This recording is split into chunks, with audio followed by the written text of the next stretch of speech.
नमस्कार साथियों, कैसे हैं आप सब लोग। उम्मीद करता हूं आप सब लोग अच्छे होंगे। तो स्वागत है आपका हमारे YouTube चैनल की एक और वीडियो में।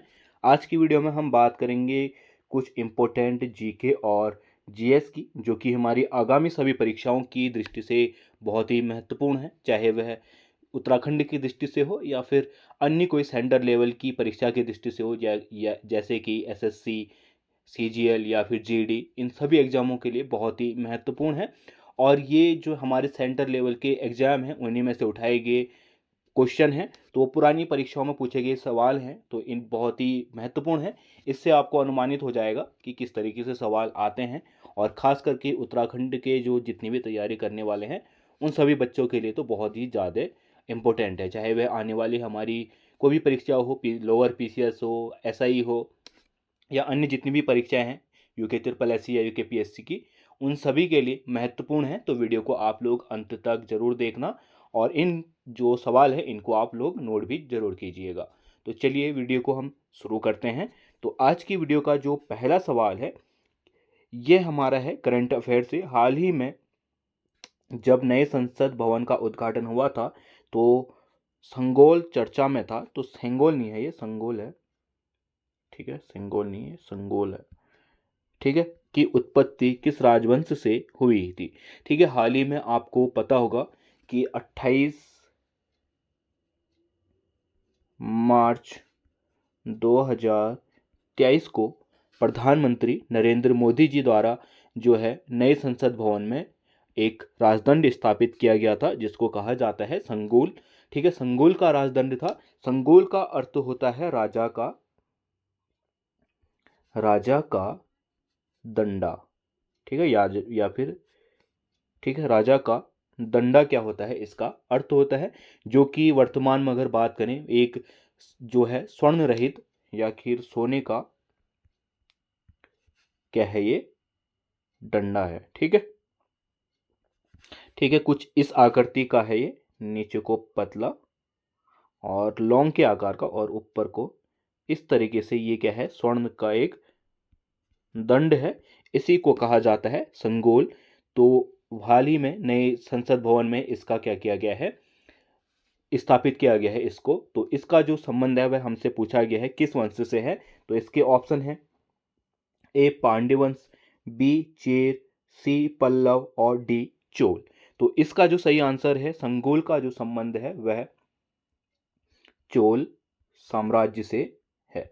ठीक है, और अगर बात करें संगोल की, तो संगोल में जो है तमिल भाषा का एक क्या है, शब्द है। ठीक है, किस भाषा का शब्द है संगोल, तमिल भाषा का शब्द है, जिसका अर्थ होता है राजा का डंडा। ठीक है, फिर है अगला सवाल, पंप प्राइमरी किससे संबंधित है। इसके ऑप्शन है सरकारी व्यय, आरबीआई द्वारा ब्याज दर में वृद्धि, शेयर बाजार या फिर बैंक दर। तो पंप प्राइमरी होता है हमारा सरकारी व्यय। ठीक है, जब भी कोई आर्थिक मंदी की स्थिति आती है तो सरकार उसमें क्या करती है, कुछ ना कुछ चीज़ों में जो सरकारी व्यय हैं उनमें कटौती करती है।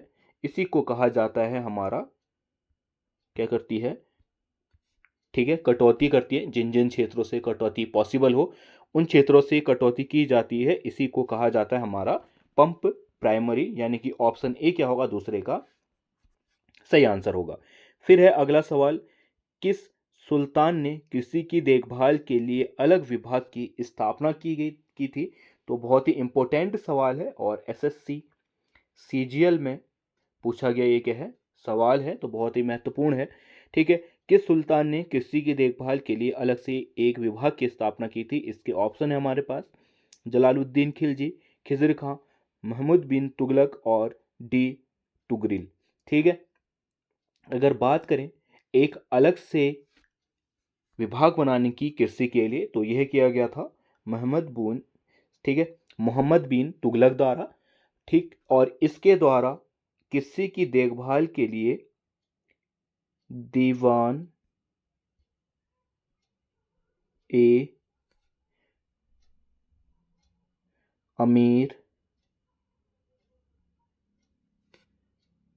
कोही नामक विभाग की स्थापना की गई थी। बहुत ही महत्वपूर्ण है, इसको आप लोग नोट कीजिएगा। ठीक है, मोहम्मद बिन तुगलक द्वारा जो कृषि की देखभाल है उसके लिए दीवान अमीर को ही की स्थापना की थी। और अगर इसके मुख्य उद्देश्य की बात करें तो इसका मुख्य उद्देश्य था जो कृषि भूमि है, ठीक है, कृषि भूमि में क्या करना, वृद्धि लाना, या फिर जो लोग हैं उनको कृषि के प्रति प्रेरित करना ही इसका मुख्य उद्देश्य था। इसके तहत ये लोग क्या करते थे, किसानों को उसके मवेशी जैसे पशु, गाय, बैल, जो भी उसकी मवेशी के रूप में वो यूज़ करना चाहता है उसके लिए, या फिर खेतों के लिए उसके बीजों के लिए, ठीक है, खरीदने के लिए एक ऋण प्रदान करता था। इन सबको खरीदने के लिए क्या प्रदान किया जाता था, ऋण प्रदान किया जाता था। ठीक है, किसके द्वारा, मोहम्मद बिन तुगलक द्वारा, मोहम्मद बिन तुगलक द्वारा। ठीक है, अगर मोहम्मद बिन तुगलक के कार्यकाल की बात करें तो तुगलक वंश का था और इसका कार्यकाल कितना था, 1325 से 1351 ईस्वी तक इसका क्या रहा, कार्यकाल रहा था। ठीक है, फिर है, बढ़ते हैं अपने अगले सवाल की तरफ। अगला सवाल है, निम्नलिखित में से किसे क्षारीय मृदा कहा जाता है। इसके ऑप्शन है कोबाल्ट, प्लेटिनम, मैग्नीशियम व तांबा। ठीक है, क्षारीय मृदा जो कहा जाता है वह कहा जाता है हमारा मैग्नीशियम को, यानी कि ऑप्शन सी क्या है यहाँ पे सही है। फिर है अगला सवाल, जिस अर्थव्यवस्था में निजी क्षेत्र एवं सरकारी दोनों शामिल हो, ठीक है, निजी क्षेत्र और सरकारी क्षेत्र दोनों शामिल हो, उसको क्या कहते हैं, ऐसी अर्थव्यवस्था क्या कहलाती है, हमसे पूछा गया है। इसके ऑप्शन है संलयन, दूसरा मिश्रित, तीसरा समांतर और डी सम्मिश्रित। ठीक है, तो जिस अर्थव्यवस्था में हमारा निजी क्षेत्र और सरकारी क्षेत्र दोनों महलून होते हैं, सॉरी शामिल होते हैं, उसको कहा जाता है मिश्रित अर्थव्यवस्था। जैसे कि भारत की जो अर्थव्यवस्था है वह किस प्रकार की अर्थव्यवस्था है, मिश्रित अर्थव्यवस्था है। ठीक है, इसमें बहुत सारे क्षेत्र जैसे आप देखेंगे, ठीक है, परमाणु का क्षेत्र हो गया या फिर अन्य जो महत्वपूर्ण क्षेत्र है वह किसके दायरे में है, सरकार के, और बहुत सारी चीज़ें बहुत क्या हैं वह प्राइवेट सेक्टर पे भी हैं। ठीक है, जैसे पहले तक हमारे एरोप्लेन, ट्रेन, ये सब क्या थे, एक सरकार के अंतर्गत थे, परंतु अब ये क्या है, प्राइवेट है। ठीक है, हमारी शिक्षा प्राइवेट है। तो जहाँ पे सरकार और निजी क्षेत्र यानी कि प्राइवेट क्षेत्र क्या हो, संयुक्त रूप से काम करें, उसी को हम क्या कहते हैं, मिश्रित अर्थव्यवस्था कहते हैं। इसका सबसे बड़ा उदाहरण है भारत। भारत में क्या है, हमारे निजी क्षेत्र भी कार्य करते हैं और सरकारी क्षेत्र भी कार्य करते हैं। ठीक है, तो मिश्रित हो जाएगा इसका आंसर। फिर है अगला सवाल, 2011 की जनगणना के अनुसार भारत के निम्न राज्यों में किस में बसे हुए गांव अधिकतम संख्या में है। ठीक है, 2011 की जनगणना के अनुसार हमें पूछा गया है कि सबसे ज़्यादा अभी आबाद गांव कहाँ पे हैं।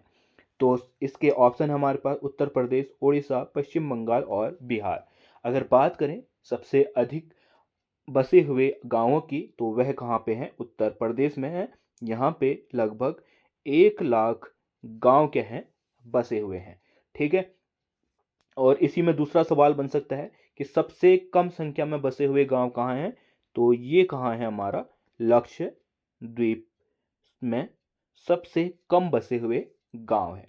ठीक है, और हमारी 2011 की जनगणना है, सब इसी में एक तरीके से सवाल बनता है कि सबसे पहली जनगणना कब हुई थी, तो स्वतंत्र भारत की पहली जनगणना हुई थी 1881 में। इसके बाद प्रत्येक 10 वर्ष में क्या की जानी तय हुई थी, हमारा जनगणना तय की गई थी कि प्रत्येक 10 वर्ष बाद क्या होगी, जनगणना होगी।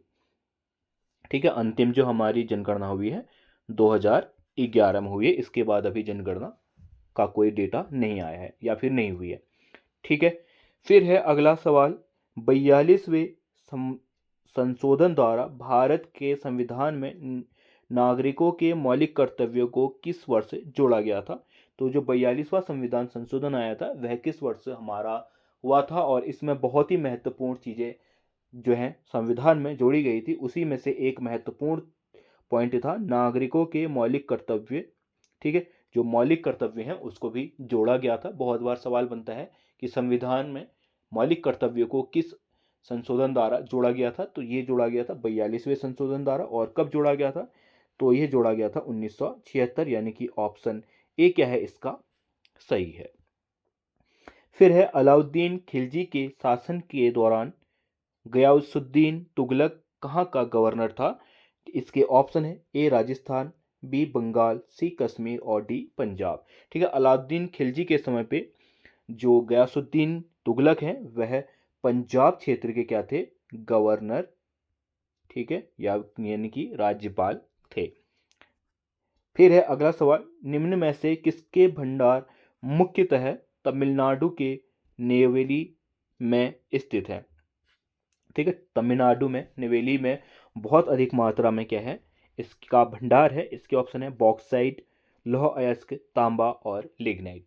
अगर बात करें तो इसकी यहाँ पे सबसे अधिक मात्रा में है लिग्नाइट, जो कि क्या है एक कोयले का प्रकार है। ठीक है, कोयले का ही क्या है प्रकार है। कोयले के 4 प्रकार होते हैं, उसमें से लिग्नाइट कोयला है जो कि तमिलनाडु के नेवेली में बहुत अधिक मात्रा में पाया जाता है। ठीक है, और इसका जो मुख्य कार्य है, ठीक है, वह क्या है हमारा विद्युत उत्पादन किया जाता है इस कोयले के अधिक उपयोग से। ठीक है, फिर है अगला सवाल, भारतीय संविधान के किस अनुच्छेद में उल्लेखित है कि सर्वोच्च न्यायालय द्वारा घोषित कानून सभी न्यायालय पर बाध्यकारी होंगे? ठीक है, इसके ऑप्शन है अनुच्छेद 143, अनुच्छेद 142 और अनुच्छेद 144। और चौथा ऑप्शन है अनुच्छेद 141। अब हमसे पूछा क्या गया है कि कौन सा ऐसा कानून है या अनुच्छेद है जो सर्वोच्च न्यायालय द्वारा घोषित कानून सभी न्यायालय पर बाधित करता है।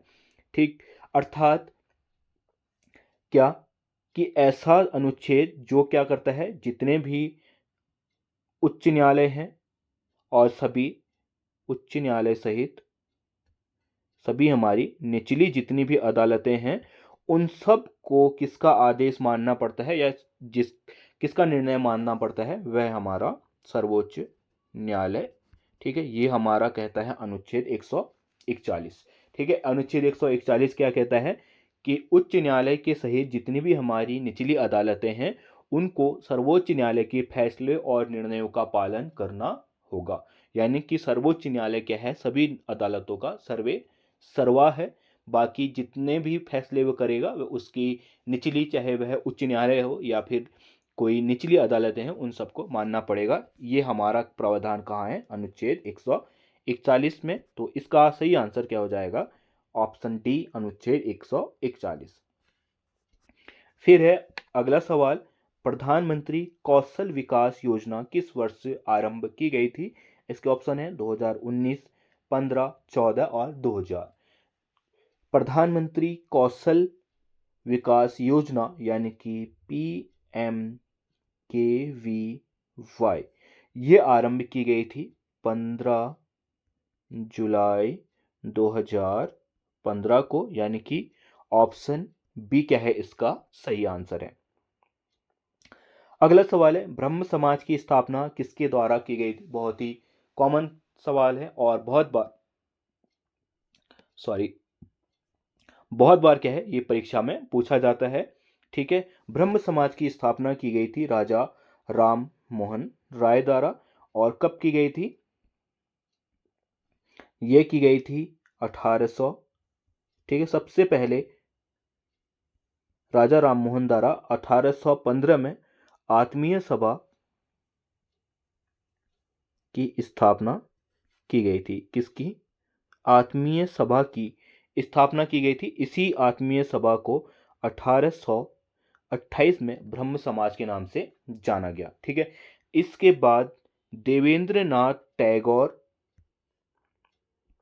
ठीक है, देवेंद्र नाथ टैगोर और केशव चंद्र सेन ने इस संस्था को या फिर इसको क्या किया, आगे बढ़ाया। और इसके बाद इन दोनों में मतभेद हो गया, जिसके कारण 1866 में केशव सेन द्वारा, ठीक है, केशव सेन द्वारा भारत वर्षीय ब्रह्म समाज की क्या कर दी गई, ठीक है, ब्रह्म समाज संस्था की स्थापना की गई। ठीक है, किसके द्वारा, केशव चंद्र सेन द्वारा 1866 में। ठीक है, और ब्रह्म समाज की स्थापना कब हुई, 1828 में। ठीक है, इससे पहले 1815 से 1828 तक इसे आत्मीय समाज के नाम से जाना गया। फिर है चतुर्थ बौद्ध संगीति का आयोजन किसने किया था। ठीक है, इसके ऑप्शन है वासुदेव प्रथम, बी अशोक, सी कनिष्क और डी हुविस्का।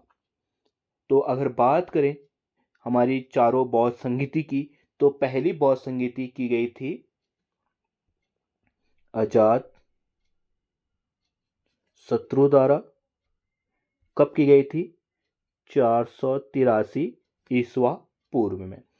दूसरी की गई थी कालाशोक द्वारा। कालाशोक द्वारा की गई थी 383 ईस्वी पूर्व में। ठीक है, तीसरी की गई थी अशोक द्वारा, और ये कब की गई थी, 250 ईसा पूर्व। और चौथी की गई थी कनिष्क द्वारा, और ये कब की गई थी, पहली, ठीक है, 1 ईस्वी तक। ठीक है, 1 ईस्वी करीबन में क्या की गई थी, चौथी बौद्ध संगीति, और वह किसके द्वारा की गई थी, कनिष्क द्वारा की गई थी। ठीक है, तो इसका जो सही आंसर हो जाएगा 13 का, वह हो जाएगा ऑप्शन सी कनिष्क। फिर है अगला सवाल, करंट से लिया गया सवाल है, थे नहीं, ये क्या है, the hitman the Rohit Sharma story के लेखक कौन है। तो इसके ऑप्शन है अनुपम खेर, जी कृष्णन, एस हरीश, संजना देसाई। अगर बात करें the hitman the Rohit Sharma, ये क्या है, एक पुस्तक है, और इसके लेखक है हमारे जी कृष्णन, यानी कि ऑप्शन बी क्या होगा यहाँ पे सही होगा। और इनके द्वारा यह पुस्तक 2020 में क्या की गई, प्रकाशित की गई है। ठीक है, फिर है अगला सवाल, निम्न में से कौन सा पशु मेला हिमाचल प्रदेश में लगता है। तो हमें बताना है हिमाचल प्रदेश में कौन सा पशु मेला लगता है। इसके ऑप्शन है अश्विनी मेला, डोंगरी मेला, नलवारी मेला और मणिमहेश मेला। ठीक, अगर बात करें हिमाचल प्रदेश में लगने वाले पशु मेले की, तो वह हमारा नलवारी मेला, यानी कि ऑप्शन सी क्या हो जाएगा, इसका सही हो जाएगा। तो ये थे कि आज के कुछ महत्वपूर्ण सवाल। उम्मीद करता हूँ आप लोगों को वीडियो पसंद आई होगी, और अगर वीडियो पसंद आई है तो वीडियो को लाइक कर देना, अपने साथियों के साथ इसको शेयर कर देना। हम मिलते हैं अगले वीडियो में, तब तक के लिए बाय।